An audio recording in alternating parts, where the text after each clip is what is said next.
A few months ago, I had a piece of walnut, and I wanted to, well, have a go at my first attempt making a tobacco pipe, or, an anything pipe, stuff in it, what you will.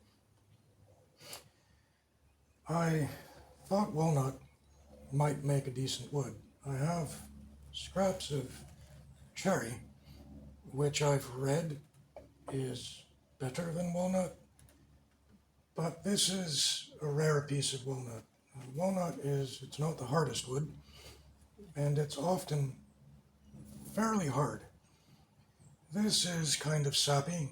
It's lightweight for walnut, and if you can see, it's a bit lighter than many pieces of walnut. I don't have any dark pieces here, excuse me, to show. But these are the scraps I have left. I had originally made a pocket quiver to hold arrows, and had some pieces left. The first pipe was a one-piece pipe, and that's typically not the way pipes are made, and the choice wood for almost any pipe will be briar. Briar there's really no competition for it. It's hard to get a hold of. It can be very expensive, but it is not the only wood that makes a decent pipe, although I do believe it is the best wood. This is going to be a two-piece pipe, which means that we'll have the pipe portion and then the bit portion. The bit is the piece that you stuff in your gob and pull the smoke out of. Because of that, I don't have, normally it's bakelite or rubber. There are a few different materials that are used, but only a few, generally.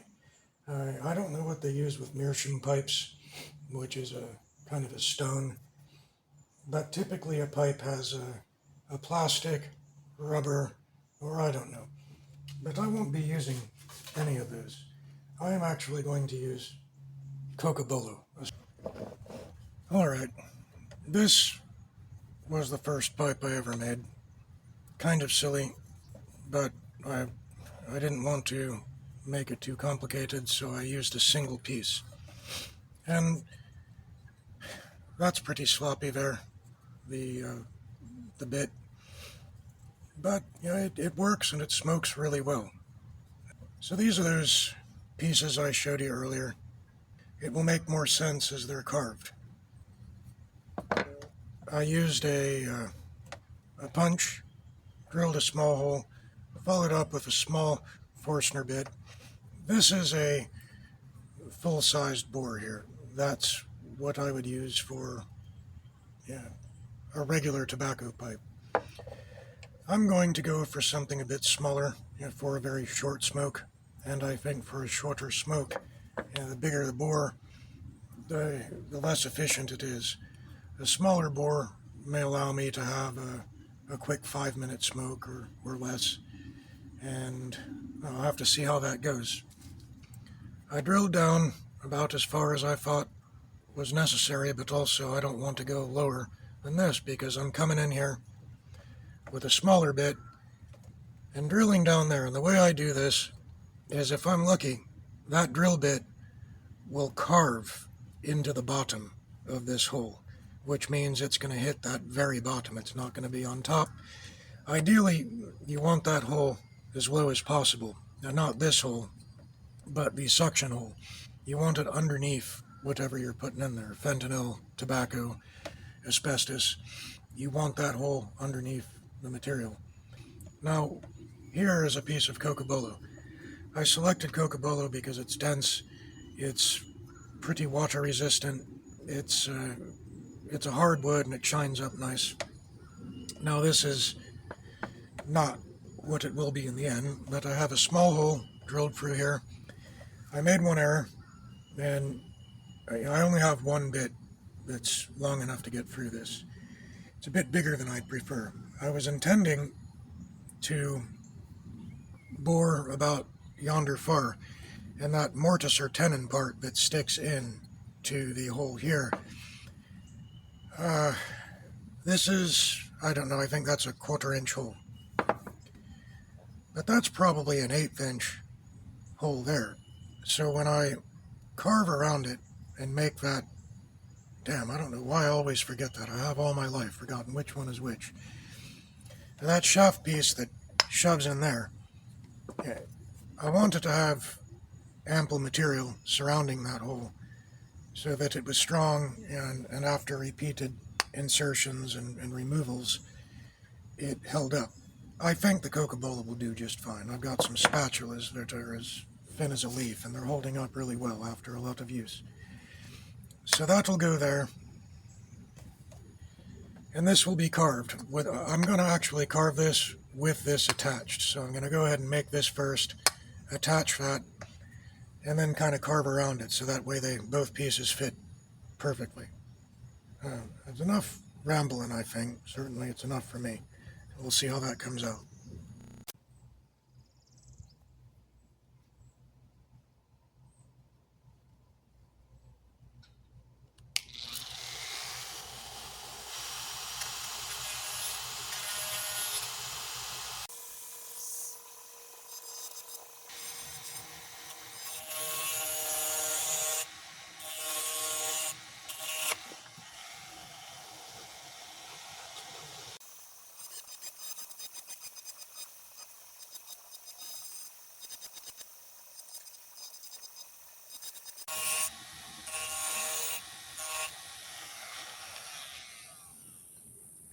Here is where I have to figure out how to make the mortise.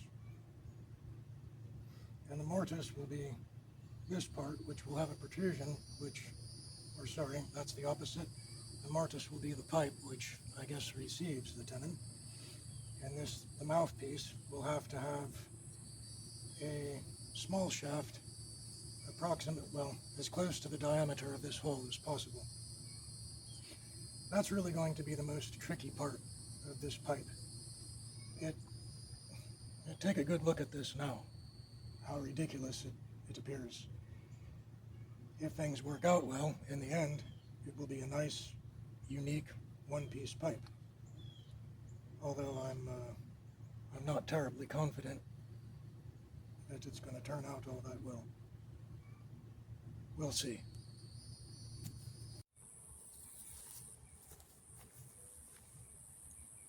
So I'll use these cheap calipers here to hopefully accurately measure the size of this mortise. I don't know why I always get those two mixed, confused. I tend to think of mortise as depth and a grave as a divot or a hole, and that's the hole. Now, that appears to be just about 9 millimeters. I think I can make that work. Now, there are some things that only a moron can do. And if you want to do them, you have to be a moron.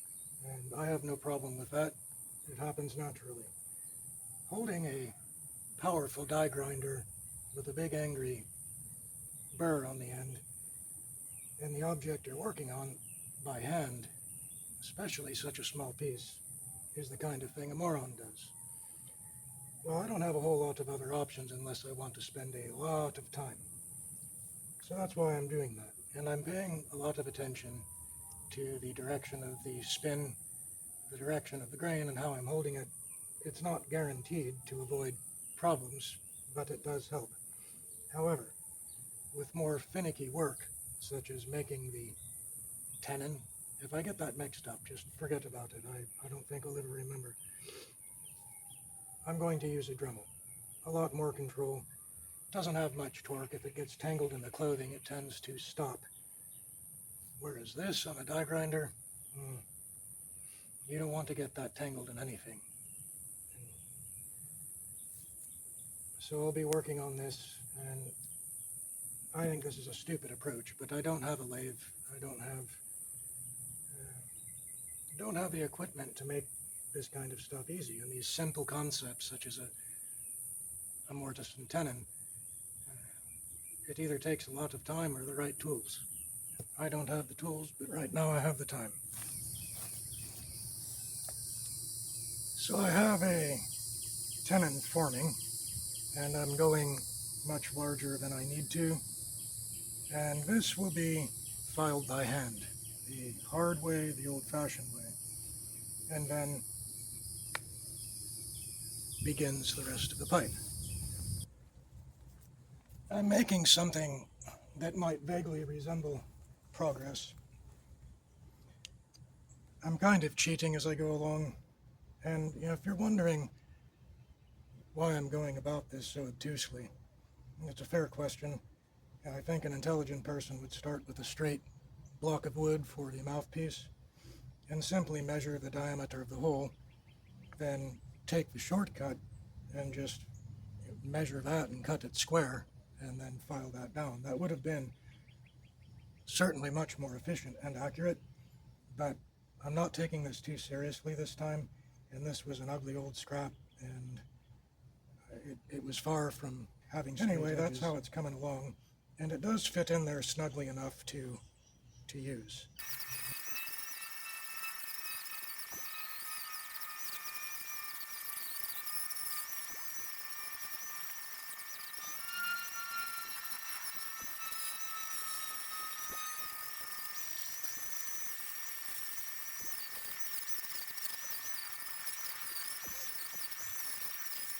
Alright, so we're getting some shape out of it. I guess in a free-handed frenzy, I've gone with a kind of apple shape. And this is intended to be a small pipe for short smokes. Now this is clearly still ludicrous. It's ugly, doesn't make sense. This has to be reduced, but I want to make sure I've got enough tenon before I do that. So I'll get to that now.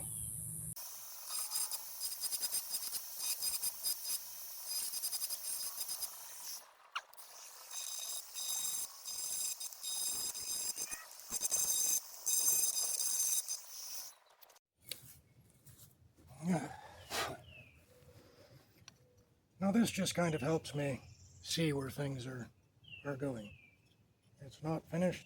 I'm not doing it in a specific order, other than what helps me kind of see where I want this to go.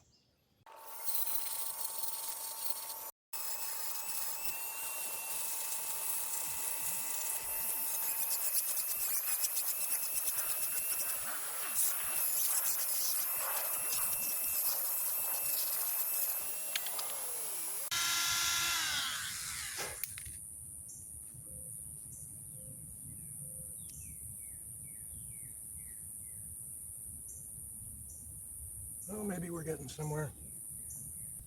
So now I have something starting to resemble a pipe. I'll go into more shaping.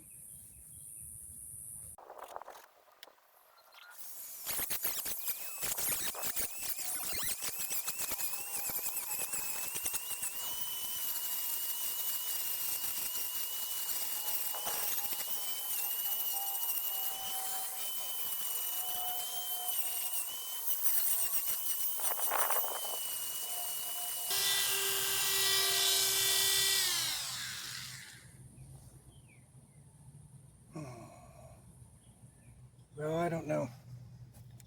It'll smoke. Might not look great, but we have yet to see.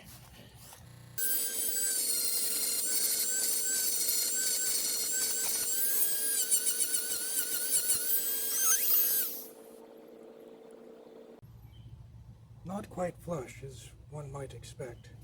Very difficult to flatten the surrounding surface at the bottom of the tenon.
Alright, I think that's the end of all of this stuff.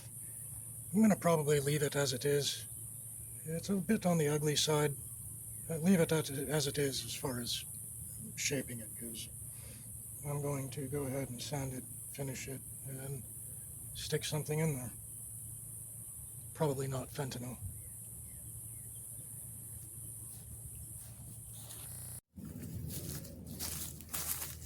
Alright, so it is sanded.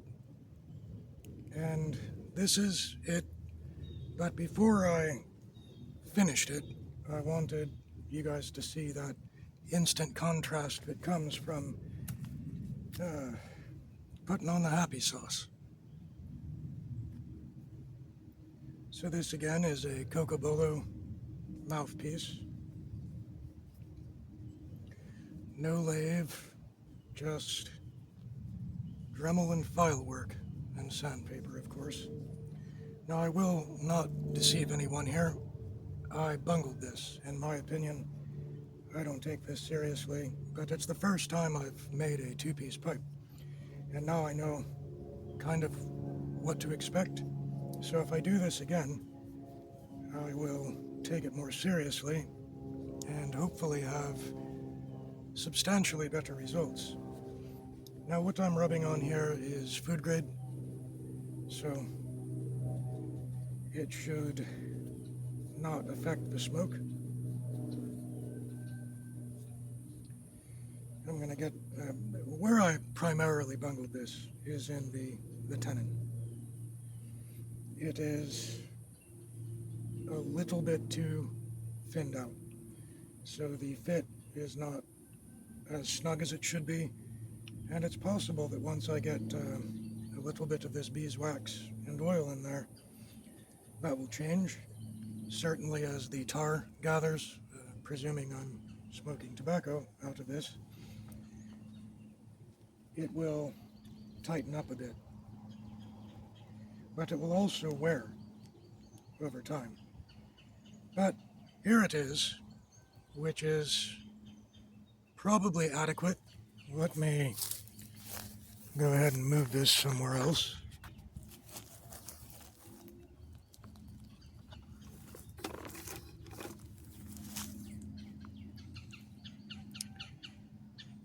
So that is the two-piece pipe. And the reason I prefer a two-piece over a single piece is cleanability, and just being able to get in there and wipe out some of the tar and such. And the mouthpiece, it not serious work here, but it's made so that you can kind of bite onto it if you need to. A little bit thicker here than it is in that final neck. And now, if you had wondered, I really did meticulously try while freehanding this to avoid any kind of phallic symbol. I didn't want anything that would make someone uncomfortable there, myself included. So at first it kind of had, it might have been going in that direction, but I think I solved that. So there we have it. That is my first attempt at a two-piece pipe with a walnut pipe, and this is sapwood walnut, so it's not the dense walnut that you're probably accustomed to. And I think that helps it breathe, and it makes for a very good pipe, surprisingly good, even if you're spoiled by briar. All right, I'll fire it up and see how it works.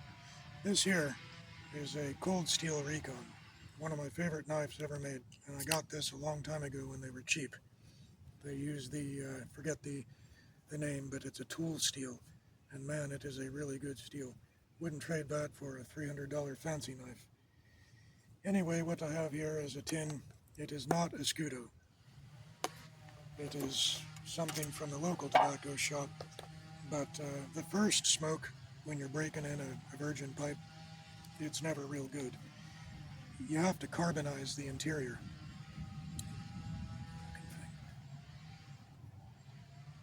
Once you carbonize that, get a layer of carbon, the smoke improves. And it gets to a point where you have to scrape it off, but it's usually uphill from there. And I think I got that hole just right. It's not too much. It's a shorter smoke.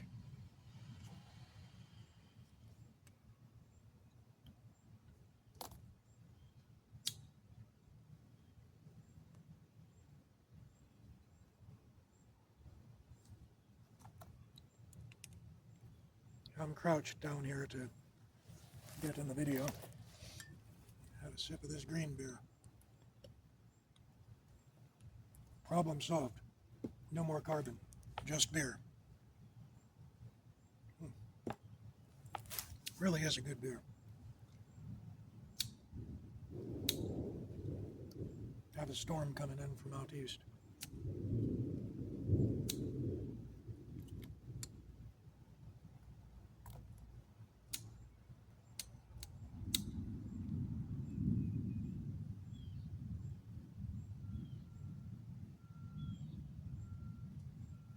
Not bad. I think it's actually going to be a decent pipe. I don't know if I'll keep it. It's the mortise tenon thing is still loose. That bothers me. I'll probably rig something. I might use a band, silver, copper, something.